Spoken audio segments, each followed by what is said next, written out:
Good evening और आप सभी को मेरा नमस्कार और जय हिंद। कभी कभी बीच में हमें अवसर मिलता है तो बातचीत कर लेनी चाहिए, थोड़ा सा अपने विचार प्रकट करने चाहिए और जो हम देखते हैं सुनते हैं या जिसको हम आप ये समझिए कि महसूस करते हैं वो बोलना चाहिए। और मैं ये कहना चाहता हूँ कि हर समाज में, हर इंसान में, हर व्यक्ति में इंडिविजुअल की बहुत अच्छी बातें हैं। तो कई बार हम गलतियाँ करते हैं और इतनी अच्छी बातें नहीं होती हैं। हर समाज में, किसी भी धर्म में, किसी भी देश में आपको बहुत अच्छे लोग मिलेंगे। कई बार ऐसे लोग भी मिलते हैं जिनकी आप देखते हैं, पढ़ते हैं, अखबार में सुनते हैं, टीवी में देखते हैं कि हम जिनका विश्वास करते हैं, जिनको दोस्त समझते हैं, वो हमें धोखा देते हैं। और धोखा कौन देता है? धोखा आपको वही दे सकता है जिनके बीच में आप रहते हैं या आपके पड़ोसी हैं या आपके परिवार के लोग हैं। या धोखा आपको ऐसे लोग दे सकते हैं जो आपके अभिन्नत हैं। लेकिन मेरा एक जीवन का अनुभव थोड़ा सा ये है कि आपका असली शुभ चिंतन जो आपसे सचमुच में प्रेम करता है, जो आपको अच्छा समझता है, एक माँ उसका बेटा कितना भी बुरा हो वो हमेशा उससे प्यार करेगा। ये धरती माँ, ये भारत माता अपने सपूतों से प्यार करती है, चाहे वो कैसा भी हो। और आपके बचपन के दोस्त, आपके क्लासमेट्स, वो आपके शुभ चिंतक होते हैं। ये भी कहना चाहता हूँ कि कई बार जीवन में हम लोग कई लोगों से मिलते हैं जो आपको बहुत अच्छा समझते हैं और बहुत ही अच्छे लोग होते हैं। उनके दिल, उनके मन में, उनके दिमाग में आप फंस जाते हैं किसी कारण पर, जो कुछ भी हो। मैं ये आपसे कहना चाहता हूँ कि हमारा देश भी बहुत पुराना देश है। भारत जैसा देश दुनिया में आपको कहीं मिलेगा नहीं। इसकी बहुत पुरानी संस्कृति है, बहुत पुराना इतिहास है। इसे बहुत गुरु, संत, महात्मा, महापुरुष पैदा हुए हैं। बड़े अच्छे अच्छे उन्होंने विचार प्रकट किए हैं और वो विचार लिखे हुए भी हैं और आपके सामने शिलालेखों में हैं, मूर्तियों में हैं, देवी देवताओं में हैं। उनके नाम पे देवी देवता बने, इतने अच्छे लोग हमारे देश में हैं। और उन्हीं के कारण इसमें हम ऐसी शक्तियों में विश्वास करते हैं। वो एक तरह से इसको आप ये समझिए कि बायो प्रिजर्वेशन है। नहीं तो लोग, अगर आप एक पेड़ को, एक वृक्ष को सम्मान नहीं देंगे तो लोग उसे काट देंगे। आप उसको एक इज्जत देते हैं, इसी तरह से जानवरों का भी आप उनको एक इज्जत देते हैं। अगर इज्जत नहीं देंगे, उनका लेवल ऊपर नहीं उठाएंगे, लोग उन्हें मार देंगे। इसी कारण आप देखिए भारत देश में आपको कितने अरण्य स्थल मिलेंगे, कितनी सेंचुरीज मिलेंगी, कितने तरह के जीव मिलेंगे। तो दुनिया में बाकी जगह में ऐसा नहीं है। दूसरी बात मैं आपसे ये कहना चाहता हूँ कि आप ये देखिए कि भारत को कभी सोने की चिड़िया कहा जाता था। सोने की चिड़िया कहा जाता था और ये समय था चंद्रगुप्त विक्रमादित्य का, समुद्रगुप्त का, जिसमें हमारा देश बड़ा खुशहाल था, बहुत प्रॉस्परस था, लोग बहुत अच्छे थे। इतिहास में लिखा गया इसके बारे में। लेकिन धीरे धीरे धीरे समय के अनुसार हमारा देश सम्राट हर्षवर्धन के बाद छोटे छोटे टुकड़ों में बच गया और मैं आपसी फूट हुई तो बाहर विदेशी लोगों ने हमारे देश पे आक्रमण किया, हमला किया और हम उससे 1947 तक लगातार लड़ाई की पीरियड से जो भी हमारे देश के बाहर आप हालत देख ही रहे हैं, सब लोग भारत पर टूट के पड़ते थे। इसलिए यहाँ पे धन था, संपदा थी, रिसोर्सेज थे, सभी कुछ था और बाहर कुछ नहीं था। एम्पायर बिल्डिंग के लिए उनको लूट पाट जो कुछ भी आप समझिए वो करते थे वो लोग। मैं आपसे ये कहना चाह रहा हूँ कि हमारे देश में इतनी बड़ी और चरम सीमा तक हमारा देश जा चुका था। यहाँ के लोग बहुत अच्छे माने जाते थे, वहाँ विदेशों से लोग यहाँ पढ़ने आते थे, सीखने के लिए आते थे। लेकिन अगर आप वर्तमान समय या पिछले समय की बात करें, हमारा देश बहुत ज़्यादा गरीबी चला गया। इसका बहुत ज़्यादा, जिसको कहते हैं कि इसको लूटा गया या इसकी धन संपदा, इसके जो इंटेलेक्चुअल्स थे, बुद्धिजीवी थे, उनको एलिमिनेट किया गया, ख़त्म किया गया। हमारे समाज में अभी भी काफ़ी लोग ऐसे हैं जो हमें शिक्षा देते हैं, हमें बताते हैं। लेकिन मैं ये कहना चाहूँगा जितने हमारे साधु संत या कथावाचक या प्रवचन करने वाले लोग हैं, उनकी आवाज़ उन लोगों तक पहुंचनी चाहिए जो इंसान है, जो गरीब है। शायद 80 करोड़ के करीब हमारे देश में गरीब को भी इतनी आवश्यकता है अपनी आत्मा को प्रसन्न करने की या मुक्ति के लिए, तो एक अमीर आदमी को होती है, और अमीर आदमी को भी वही इच्छाएं होती हैं जो एक गरीब आदमी को होती है। उसका भी मतलब हमें ख्याल रखना चाहिए। ये समाज में माता पिता, अध्यापक, धार्मिक पीयर लीडर्स, इनका ये काम है लोगों को सीधे रास्ते में चलाएं। हमारे देश में हम कहते हैं भारत विश्व गुरु है।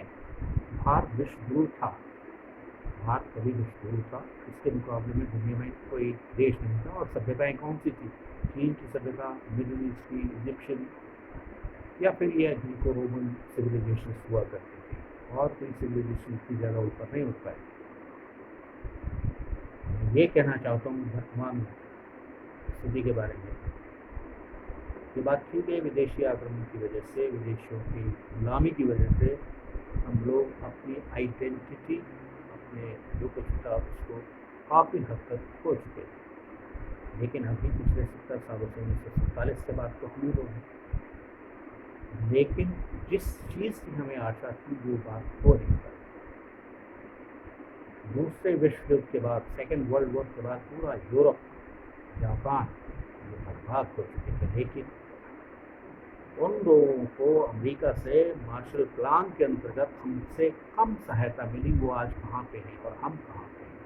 हम उसी तरह के गरीब, उसी तरह के बैकवर्ड, उसी तरह के पिछड़ेपन में हैं।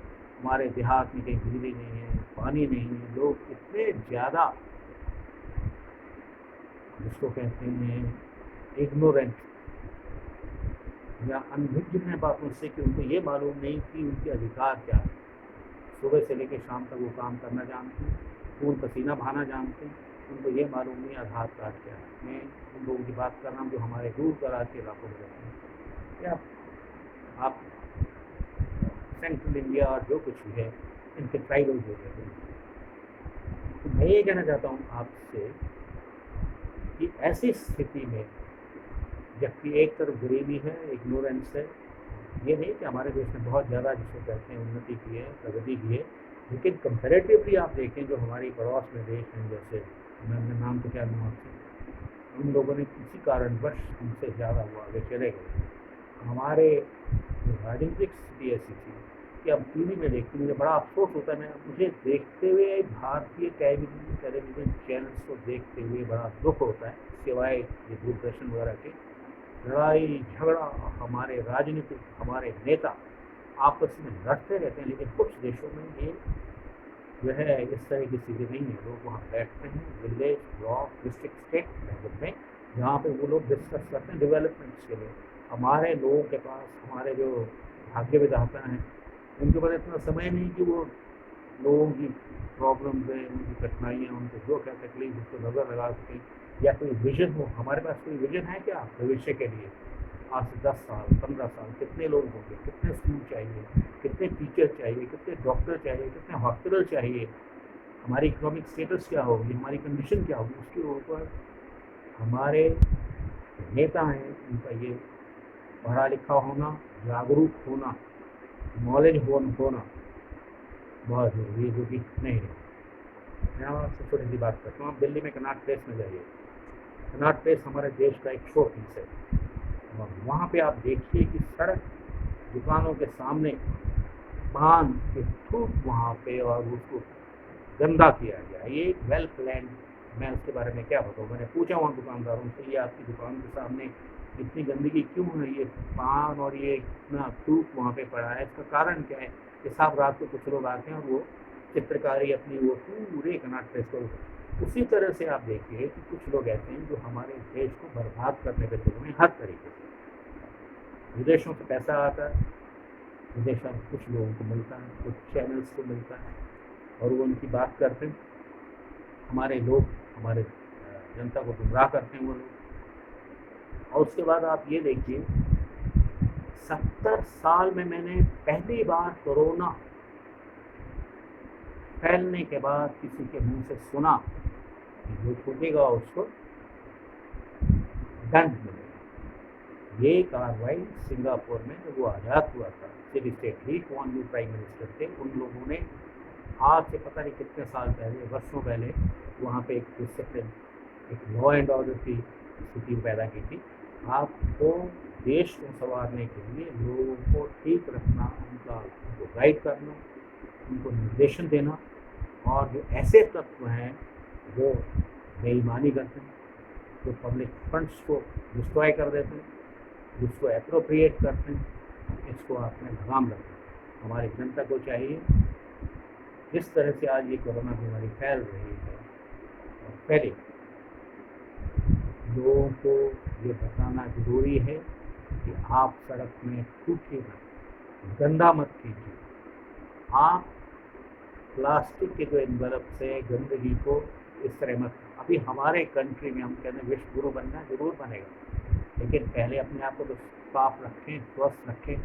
हमारी सड़कों के ऊपर गाय बेचारे इधर से उधर, उधर से इधर घूम रही है। मतलब ये नहीं कि जिसको कहते हैं नेम सेक में, आप समझिए ग्राउंड रियलिटी ये है हमारे देश की। सिवाय आर्म्ड फोर्सेस के इस देश में कोई और इंस्टीट्यूशन नहीं है जिसका मुकाबला कर सकते। आर्म्ड फोर्सेस हर तरीके से शुरू से लेकर आखिर तक, बच्चा रिक्रूट बनता है या अधिकारी कमीशन लेता है, तो सारी उम्र भर स्ट्रगल में रहता है, विजिट करता है, यूनिट्स में जाता है, फील्ड एरियाज में जाता है, अपनी ट्रेनिंग को देखता है, जवानों की हालत को देखता है, उनके राशन पानी को देखता है, उनकी बीमारियों को देखता है, उनकी ट्रेनिंग को देखता है।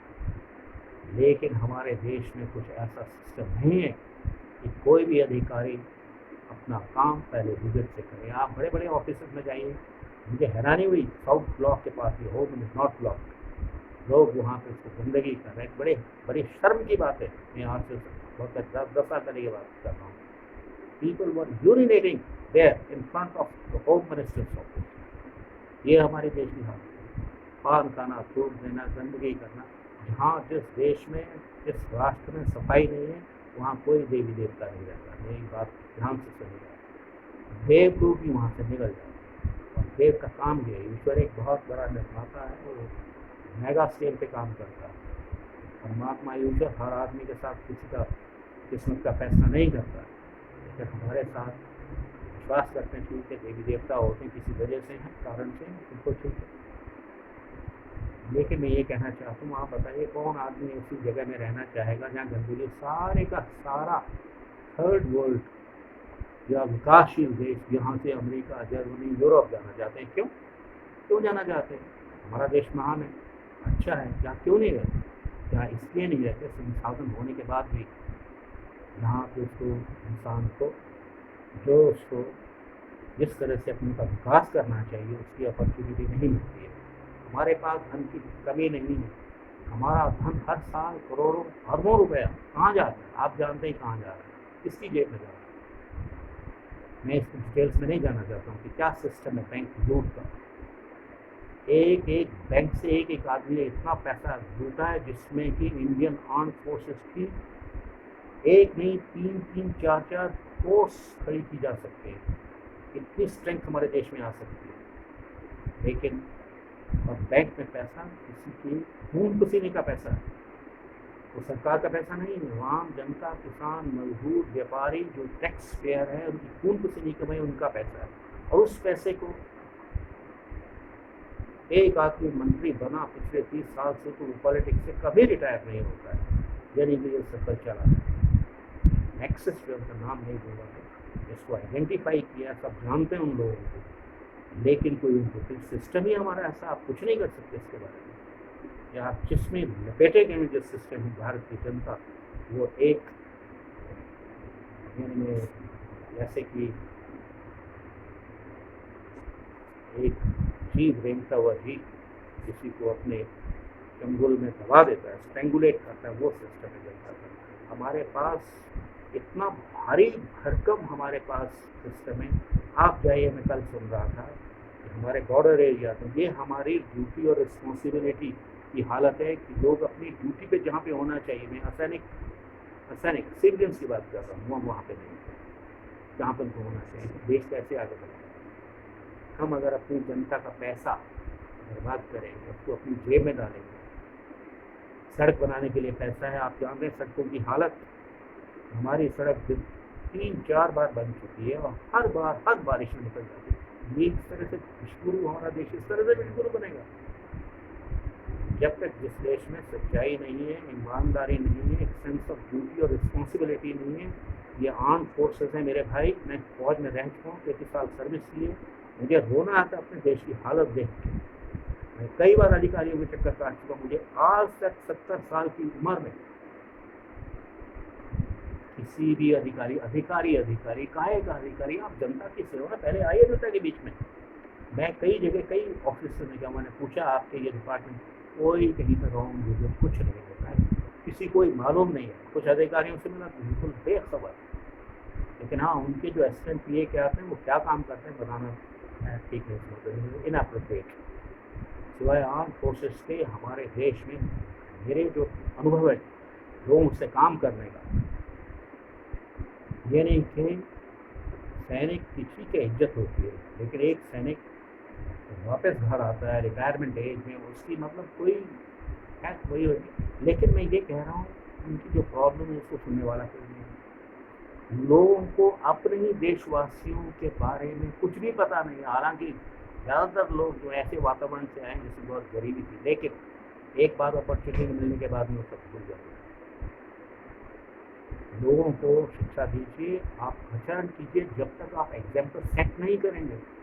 जनता की सेवा का मतलब ये नहीं है कि आपने भाषण दिया, रैली की और चले गए, ये नहीं। आप जाइए, हर बिल्डिंग में जो सीनियर मोस्ट ऑफिसर वो जाके विजिट करें, देखें इस देश में हमारे अफसरशाही को, नौकरशाही को, कर्मचारियों को कोई रिस्पॉन्सिबिलिटी, कोई अकाउंटेबिलिटी इस देश में नहीं है।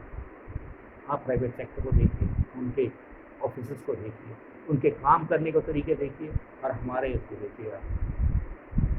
आप जानते हैं कि हमारे बॉर्डर्स में, मैं क्योंकि बॉर्डर एरियाज में रह चुका हूँ, कई रात के समय किस तरह से लोग ट्रांसलेट करते हैं। किसी ने इंडो नेपाल बॉर्डर में रात को देखा है? कितनी वहाँ पे कितने लोग भारत के अंदर ऐसे लोग जो ना नेपाली सिटीजन है ना भारतीय सिटीजन है, वो इसको क्रॉस करते हैं, किसको मालूम नहीं। हमारे पास ये डायरेक्टर वो डायरेक्टर, रात को सब सोए होते हैं। भैया एक जागरूक देशवासी जिसकी जो उसमें फोकस होता है वो जानता है इस बात कि हमारे के देश के साथ हो क्या रहा है। बाहर से लोग आप देख रहे हैं चीन और पाकिस्तान किस तरह से मौके की, अवसर की तलाश में कि किस तरह से हमारे देश को बर्बाद किया जाए, किस तरह से वो ख़त्म किया जाए, वो देख रहे हैं जैसे पहले भी हो चुका है। और उसके बाद इनसे बड़े हमारे दुश्मन वो हैं जो देश के साथ गद्दारी, यानी कि अपने ही देश को नुकसान करने के लिए ऐसे जो है संधि पत्र पर हस्ताक्षर करते हैं जिससे हमारी देश की नैया डूब जाए। हमारे देश के अंदर करप्शन इस हद तक हो चुकी है जिसको एक्सप्लेन करना, जिसको बताना बड़ा मुश्किल है। मैं हैरान हूँ। आप ये देखिए, आप अंदाज़ा लगाइए, हमने लोगों की प्रॉब्लम की, अपनी प्रॉब्लम देखी। मैंने किसी एक भी प्रॉब्लम को, अनलेस एक आदमी कोर्ट में अदालत में जाए, किसी की प्रॉब्लम सॉल्व होते हुए नहीं देखी है। दूसरी बात मैं ये कर रहा हूँ, हमने राजा महाराजाओं के राज देखे,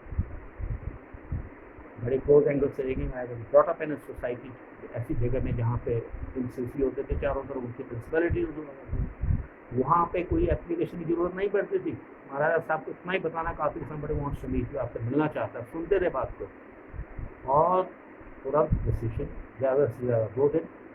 कोई भी लैंड डिस्प्यूट 2 हियरिंग से ज़्यादा नहीं चलता था, कितना ही मुश्किल हो। ट्रेन पे तो क्या जाना, यानी कि मौके पे तो क्या जाना, जहाँ पे एक बार उस भवन में फंस गया, तारीख पे तारीख। हमारा एक केस प्रॉपर्टी का था, काफ़ी हमारे रेट का 52 साल तक वो चला। अल्टीमेटली में सुप्रीम कोर्ट था। मतलब मैं क्या बताऊँ आपको। तो कहने का मतलब चारों तरफ मुझे एक बताइए, यहाँ पे गरीब आदमी को उसको जस्टिस लेना है, वो जस्टिस को अफोर्ड कर सकता है? उसके पास इतनी हिम्मत है? बिल्कुल नहीं। किसके पास क्या है? वो किसी के पास नहीं जा सकता, उसके सिवाय भगवान के और कोई सहारा नहीं है उसके पास। दूसरी बात मैं ये कहना चाहता हूँ, बात को बात नहीं करती है, हमारे देश में जो सिस्टम चला है कि आप मुफ्त में अनाज दो, ठीक है, देना चाहिए गरीब आदमी को।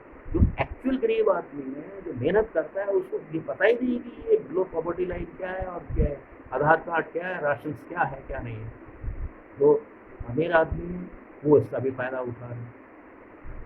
मेरा कहने का मतलब है, जब आप किसी को मुफ्त में अनाज देंगे वो काम क्यों करेगा।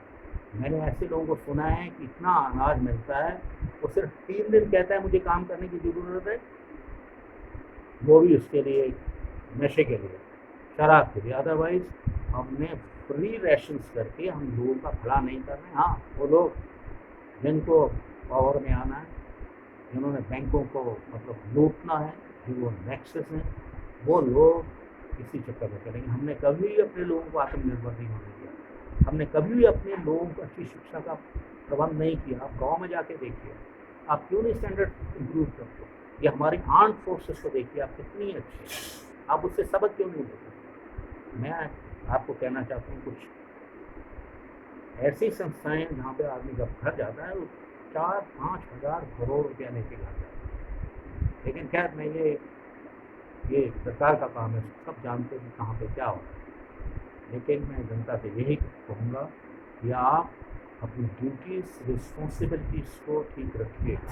कई लोग उस रट में आ जाते हैं, भंवर में आ जाते हैं कि वो चोरी कर रहा है, वो बेईमानी कर रहा है, तो वो आप भी करिए। बिल्कुल ऐसा मत कीजिए। मैं आपसे ये कहना चाहता हूँ, हमारे धर्म में हमारे महापुरुषों ने ये कहा है कि जो आदमी काम नहीं करेगा, जो आदमी रिश्वत लेना, पब्लिक फंड्स को लेना, ये हमारे लिए, ठीक है, आदमी मेहनत करता है, डॉक्टर है, इंजीनियर है, अपने परिश्रम से अरबों करोड़ों रुपया कमा रहा है, इसमें अच्छी बात है, कोई बात नहीं। लेकिन ऐसा फंड वर्ल्ड बैंक से 25% मुझे मालूम है किसके पास चलेगा, तो वर्ल्ड बैंक। तो किस्तें नहीं चुका पाते हम लोग, घटिया काम होता है और फिर दोबारा लोन दिया जाता है। उन लोगों की लिस्ट हमारे पास है जिन्होंने भारत की जनता का पैसा लूटा है और वर्ल्ड बैंक का पैसा लूट गए। मैं वो आपके पास not my reference to context.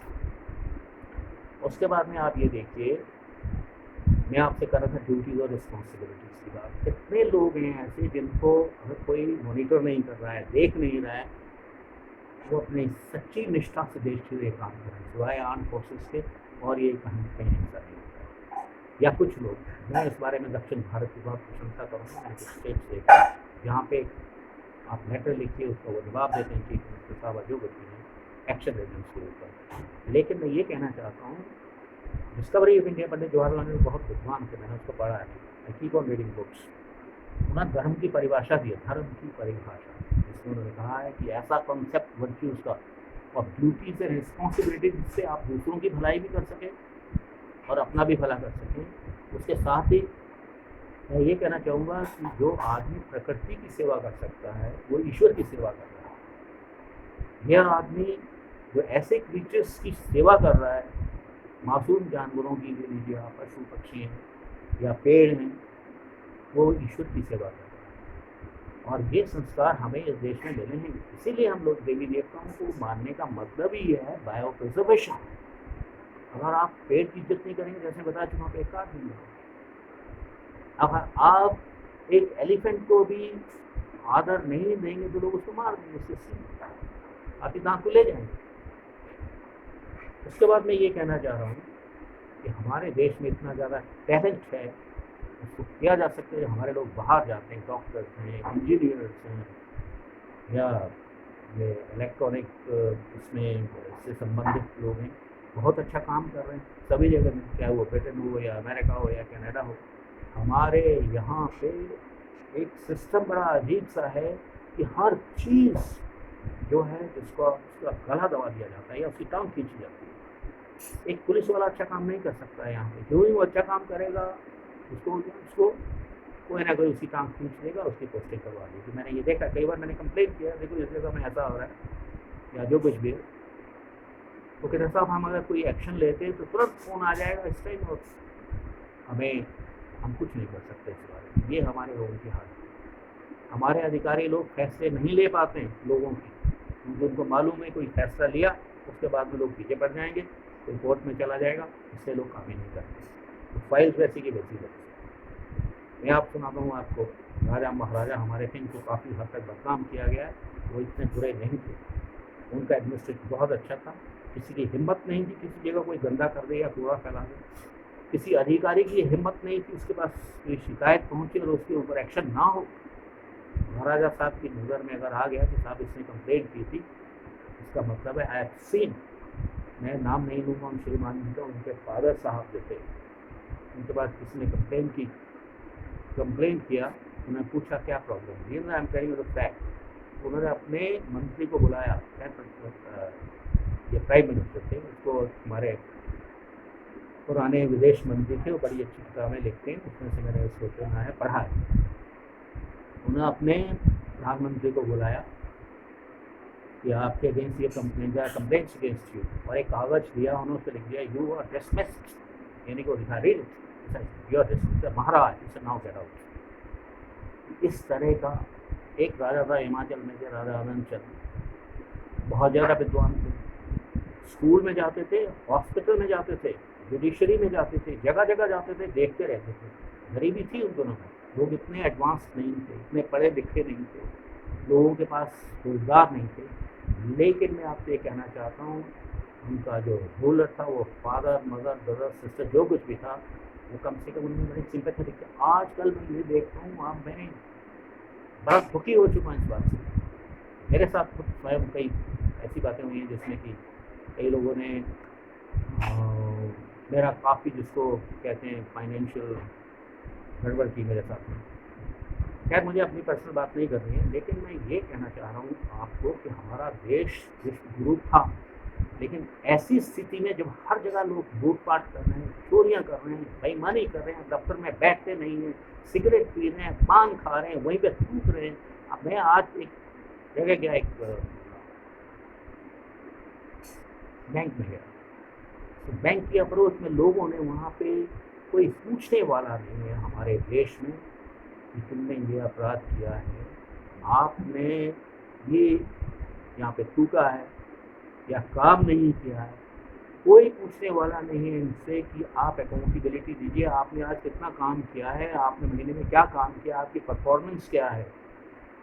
कोई मॉनिटरिंग नहीं है, जैसे 1000 रुपया करोड़ 1000 करोड़ आया उसके एक्सपेंसेस का नहीं, नकली फर्जी चेक्स बनते हैं और कौन लोग बीच में होते हैं वो आप जानते हैं किसके पास जाता है। कई बार सड़कें कागजों पे बनती हैं, हमने ये भी देखा है कि कागजों में सड़कें बनेगी, उसकी रिपेयर भी होगी, कोई पूछने वाला नहीं। हमने कई प्रोजेक्ट देखे, वर्ल्ड बैंक प्रोजेक्ट, वो drinking water scheme, faecal water उसमें जा रहा है और वो आप जानते हैं क्या हुआ, काफ़ी लोगों की उसकी डेथ हुई एक हिल स्टेशन के अंदर। लेकिन पता चला कि ये वर्ल्ड बैंक ने तो पैसा दिया, वो फिर देने के लिए तैयार रहते हैं, उनको मालूम है कि पैसा देंगे इनको, ये इसको पैसे को बर्बाद करेंगे, जेब में डालेंगे, प्रोजेक्ट पूरा नहीं होगा, उसकी इंस्टॉलमेंट्स बढ़ेंगी, फिर लोन मांगे, वो यही चाहते हैं। दूसरे मैं ये कहना चाहता हूँ कि हमारे देश में जो मेहनत का स्रोत है, मेरे कई लोग जो हैं ऐसे काफ़ी मैन्युफैक्चरर्स मेरे फ्रेंड्स थे, सुबह 6 बजे से लेकर शाम के 8-8 बजे तक काम करना पड़ता है उन लोगों को, और उनकी खून पसीने की कमाई जो है वो टैक्स में चली जाती है। इतने ज़्यादा हैवी टैक्सेशन है तो उसको टैक्स इवेशन करने के लिए लोग यहाँ से पैसा बाहर ले जाते हैं, और बाहर जिन बैंकों में जाता है वही पैसा, हमारा पैसा लो इंटरेस्ट रेट में वो वेस्टर्न कंट्रीज़ को, यूनाइटेड स्टेट्स, ब्रिटेन वगैरह को देते हैं, वो लोग फ्लॉरिश करते हैं हमारे पैसे से। और हमारे पास इतना ज़्यादा हैवी टैक्सेशन है कि वो पैसा फिर हमारे पास वापस नहीं आता। तो मैं ये कहना चाहता हूँ आपसे, अगर आप इनकम टैक्स कम करें तो हमारा पैसा यहीं का यहीं रहेगा, बल्कि बाहर से भी पैसा आएगा इन्वेस्टमेंट के लिए। हमें लोगों को टैक्स लगाने की जरूरत नहीं पड़ेगी, इतनी गुड्स और सर्विसेज हम जनरेट करते हैं, तो ये आपको डेफिसिट फाइनेंसिंग की ज़रूरत नहीं है, कोर्ट प्रिंट करने की ज़रूरत नहीं पड़ेगी। इतना ज़्यादा हमारे देश में गुड्स एंड सर्विसेज इतना पैसा आता है।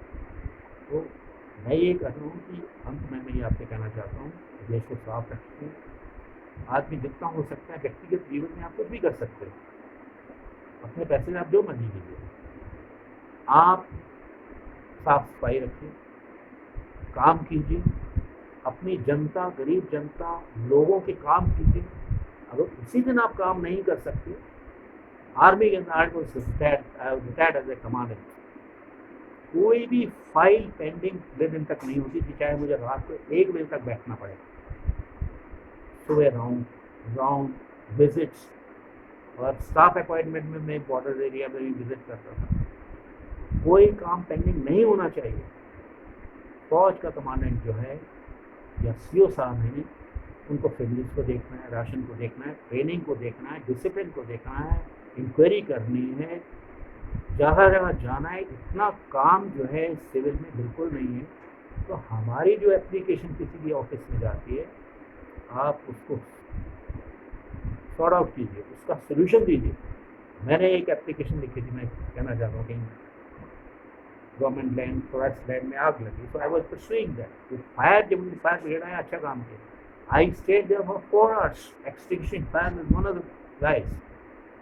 घर से बाल्टियाँ ले लेके हम फॉरेस्ट लैंड में पानी डालते रहे ताकि लास्ट फ्लेम भी ख़त्म हो जाए। उसके बारे में हमने कई लोगों से मिले, बहुत लोगों से मिले, उनको लेटर लिखे ऊपर से नीचे तक, लेकिन नो बडी वॉज अवेयर कि कल आ रहे हैं हम लोग, इंस्पेक्टर आएगा, देखेगा किसकी फॉरेस्ट लैंड है, किसमें है। वो आज तक till today nobody is conducted anything about it. पहले किसको ये पता ही नहीं है ज़मीन है किसकी, सरकार की है, प्राइवेट ज़मीन है। नंबर 1। नंबर 2, एप्लीकेशन दी कि साहब इसमें ये फॉरेस्ट है, इसका क्लियर होना चाहिए थोड़ा, it's a source of fire. उनका ठीक है। तीसरी बार फिर गए, उनको कुछ पता ही नहीं है, मतलब कि एप्लीकेशन भी आ चुकी है। Man I observe everybody is busy looking for money. जो आदमी पैसे की तरफ, रिश्वत की तरफ उसका ध्यान है, वो पब्लिक सर्विस की तरफ उसका ध्यान नहीं जा सकता। उसको ये मालूम नहीं है। मैं आपसे पहले भी कह रहा था, हमारे गुरु, हमारे संत, हमारे स्वामी महापुरुषों ने कहा है कि पब्लिक फंड को स्विंडल करना एक तरह से, मैं बताना चाह रही हूँ क्या खा रहा है, वो एक जीव का मांस खाना। कौन सा जीव? जिसकी बड़ी दोस्त, या ऐसा जीव कुछ लोगों के लिए जो अच्छा नहीं समझते उसको। तो मैं आपसे कहना चाहता हूँ, भगवान के लिए अपने खुद के इंटरेस्ट में काम कीजिए, की रोटी मत खाइए। ये आपको 4,000 5,000 करोड़ रुपया जो आप रिटायरमेंट पे लेके जाएंगे, इसके परिणाम बहुत गंदे होते हैं, खराब होते हैं। इसका मतलब ये हुआ आपको धर्म, जो आदमी बेईमान है, चोर है, उसके लिए कोई ईश्वर नहीं, इसका मतलब उसका कोई धर्म नहीं है। इसका मतलब उसको इस बात का भी विश्वास नहीं कोई नरक या स्वर्ग है। आपके atoms, my dear friends, matter can neither be created not destroyed. यह नहीं कि आदमी मर जाएगा, उसकी राख हो जाएगी, इधर से उधर उड़ेगी, लेकिन उसके एटम्स, उसके इलेक्ट्रॉन्स को आप ख़त्म नहीं कर सकते। They will be in spin, वो स्टेबलाइज नहीं हो पाती, जिसको महात्मा बुद्ध ने कहा था मोक्ष, ये निर्वाण। और हमारे ऋषि मुनि ने कहा था मुक्ति। भाई साहब, आप 50-60 साल के लिए, 70 साल के लिए यहाँ पे जीने के लिए आए हो, बेईमानी और चोरी का पैसा आप खाएंगे, देश से गद्दारी करेंगे, इस तरह से आप कहीं भी नहीं रहेंगे। आपका मरने के बाद कोई फ्यूचर नहीं है, लेकिन आपके बच्चों का भी कोई फ्यूचर नहीं रहेगा। मुझे आप मेहनत की कम रोटी खाइए, खून पसीने की रोटी खाइए, लेकिन किसी के खून पसीने की रोटी मत खाइए, अपना खून पसीना भाइए आप। और दूसरी बात मैं ये कहना चाहता हूँ कि मैंने बहुत अधिकारी को देखा 11 बजे दफ्तर पहुँचते हैं, गाड़ियों में जाते हैं, उनके बच्चे गाड़ियों में जाते हैं। एज अ मैं कमांडेंट था, संडे के दिन जब मैं गोल्फ खेलने जाता था, मैं कभी भी सरकारी व्हीकल का मिसयूज़ नहीं करता था। आज तक मैं ये कह रहा हूँ, जब तक मैं कमांडेंट, मेरे बच्चों को मैंने उनको परमिट नहीं किया ऑफिशियल गाड़ी में बैठने के लिए। तो मैं ये कहना चाहता हूँ कि ऑफिशियल मशीनरी का मिसयूज़ मत कीजिए। दिल्ली जा रहे हैं छुट्टी में, गाड़ी जा रही है, मतलब ये नहीं कि किसी को कोई पता नहीं है, किसी के ऊपर कोई कंट्रोल नहीं है, मॉनिटरिंग नहीं है, कोई नज़र नहीं है उनके ऊपर, या अकाउंटेबिलिटी नहीं है। हमारे देश का इनकम टैक्स का बहुत सा पैसा सिर्फ पेट्रोल की गाड़ियाँ इधर से उधर जाने में लगता है। हमारे एक मुख्यमंत्री हुआ करते थे, मैं नाम नहीं दूंगा, वो पैदल अपने ऑफिस में जाया करते थे। मुख्यमंत्री ऐसे काम करके पैदल चले, और जब उनका घर बना तो वो जीप के ट्रॉलर में, पीछे ट्रॉलर में सीमेंट वगैरह लेके जाया करते। तो I highly educated man, belong to a good family, and he was a doctor, PhD। मैं उनका नाम नहीं लूँगा, एक किसी हिल स्टेट के चीफ मिनिस्टर थे। मिलते थे उनसे, और उनके साथ कोई पुलिस नहीं होती थी, कोई गार्ड नहीं होता। हमारे एक मुख्यमंत्री साहब है, उनके फादर साहब, I was surprise to see that gentleman.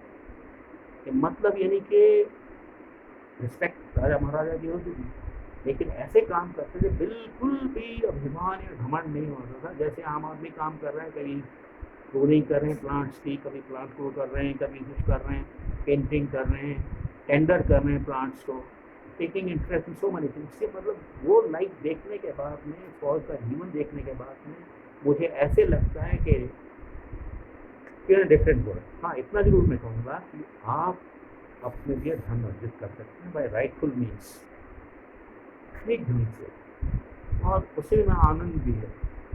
मैं भैया आप लोगों से ये कहना चाहता हूँ, देश को साफ रखिए, ईमानदारी से रहिए, बहुत काम कीजिए और लोगों के दुखों का निवारण कीजिए आप।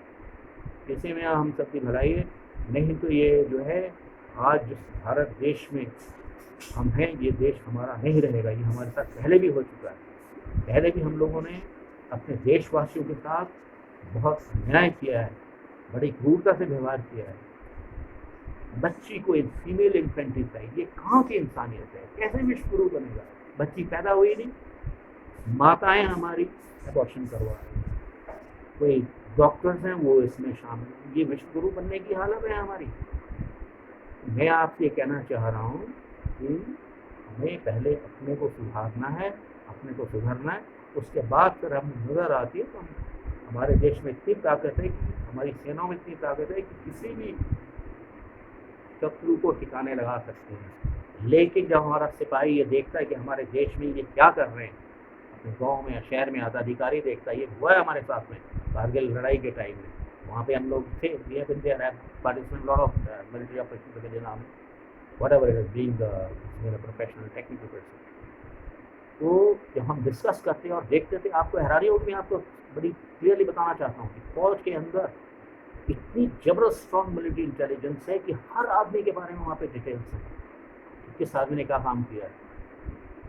मैं ये कहना चाहता हूँ भैया कि आप छोड़ लग जाइए, देश की सेवा में लग जाइए, और जितने हमारे चुने प्रतिनिधि हैं वो बैठिए वहाँ पे डीएम और डीसी के साथ उनके ऑफिस में, जब सेशन नहीं चल रहा है। आप लोग रिकंस्ट्रक्शन एंड डेवलपमेंट यानी कि लोगों की प्रॉब्लम्स को सुनिए, फ्यूचर के लिए प्लानिंग कीजिए, अधिकारियों से पूछिए कि आपके कितनी एप्लीकेशंस आपके पास रहे हैं और कितने तो फैसले हुए। आर्मी में हम लोग यही तो करते थे। But that way I am very happy. मैं जब आर्मी में था, कमांडेंट कभी कोई प्रॉब्लम होती मेरे जवान को घर में, तो I used to write your letters to the chief minister, I am very as a must name. Tamil Nadu chief minister उनको लेटर लिखा, उन्होंने 7 दिन के अंदर हमारे जवान को जो लोग परेशान कर रहे उनको ठीक किया। महाराष्ट्र सब सीएम थे, मैं बात कर रहा हूँ 2000 टॉकिंग अबाउट 2005 और 6 की बात है। जो लेटर लिखा, मेरे स्टाफ के लोग जिनको परेशान कर रहे थे लोग, तो उन्होंने जो ऊपर एक्शन लिया, बड़ी प्रसन्नता हुई कि इतनी ज़्यादा से हमारे जवानों का जो है मनोबल ऊँचा होता है। हमारा जवान पे लड़ाई कर रहे हैं, वहाँ जाके उसे गाँव में लोग उसके साथ बुरा बर्ताव कर रहे हैं। ये कहाँ की इंसानियत है? कहाँ है हमारे अधिकारी को? मैं ये कई बार सोचने मजबूर हो जाता हूँ कि अगर देश को आपने संभालना है, हर जगह जैसे यूनाइटेड स्टेट्स ऑफ अमेरिका में हैं, आप वेटरन्स एक्स सर्विसमैन को हर जगह लगा दीजिए, चाहे वो ट्रैफिक मैनेज करने के लिए गई आप उसको, या फैसले करने के मैं आपको लिख के देता हूँ। आप एक आर्मी ऑफिसर को, जैसे पुराने महाराजा के टाइम में भी हुआ करता था, आप उनको जुडिशियल पावर्स दे दीजिए। जितने आपके बैक लोग हैं वो 1 साल के अंदर बिल्कुल ख़त्म कर देंगे। अगर एक सिटिंग में नहीं, कम से कम 2 या 3 सिटिंग में तो बिल्कुल आपके फैसले एक फैसला कर देंगे। इतनी ज़्यादा कैपेबिलिटी है हमारी सेना के लोगों की। मैं ये कहना चाह रहा हूँ कि लोगों को जागरूक होना चाहिए और वो डिमांड करें अपने चुने हुए प्रतिनिधियों से कि बताइए आपने क्या किया। अंत में मैं आपको सबको नमस्कार करता हूँ and I wish you all the best. अपने देश को, अपनी भारत माता को, हमारे लिए सब कुछ न्यौछावर है।